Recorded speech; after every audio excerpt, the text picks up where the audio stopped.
پاکستان کے لیے جب کوشش ہوئی تو میرا والد صاحب خود جرمن کے خلاف جنگ لڑنے گیا اور جنگ لڑ کے آیا کہ ہمیں آزادی مل رہی ہے.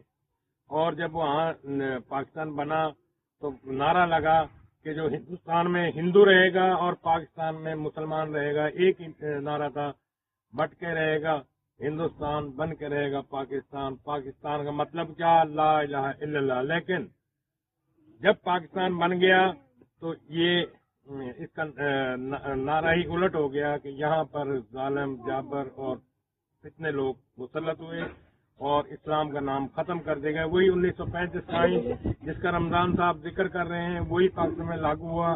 ہمیں آئین بنانے کی ضرورت نہیں، ہمارا آئین قرآن پاک ہے، نبی کریم صلی اللہ علیہ وسلم کا دین ہے، اور اسی نعرے پہ پاکستان بنا. لاکھوں مسلمان شہید ہوئے پاکستان سے آتے ہوئے انڈیا سے.